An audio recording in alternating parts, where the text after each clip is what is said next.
হরে কৃষ্ণ, জয় গৌর, জয় নিতাই।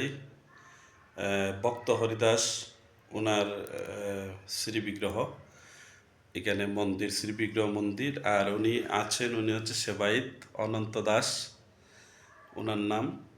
উনি এইখানের সেবায়িত। তো এই জায়গাটা আগে গ্রাম ছিল বুড়ন গ্রাম। তো বর্তমানে এই গ্রামটার নাম হচ্ছে কেড়াগাছি, যেখানে হরিদাস প্রভুর জন্মস্থান। ওইটা আগে ছিল বুড়ন গ্রাম, আর বর্তমানে হচ্ছে এই জায়গাটার মানে কেড়াগাছি।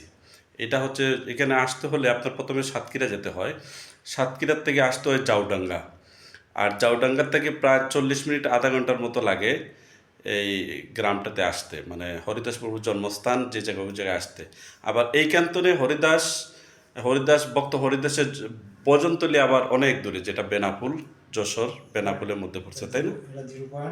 হ্যাঁ, 0 পয়েন্ট প্রায় নদীর ওইখানে আমি গেছিলাম কিছুদিন আগে, প্রসাদ পেয়েছিলাম ওইখানে যে। এই যে মন্দির,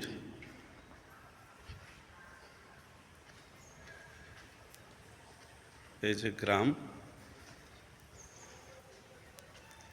এটা বাৎসরিক কোনো অনুষ্ঠান হয় নাকি? হয়।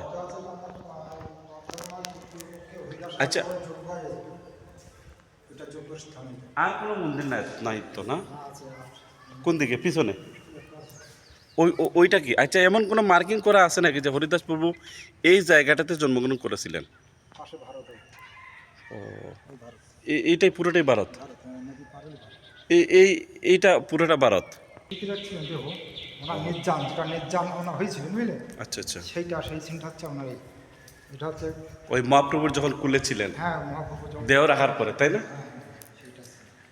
আচ্ছা, এটা পুরোটাই হচ্ছে, পুরোটাই মন্দিরে ওই পাশটাই হচ্ছে ভারত। পুরো পাশটাই হচ্ছে ভারত। উনি সেবায়িত অনন্ত দাস ওনার নাম।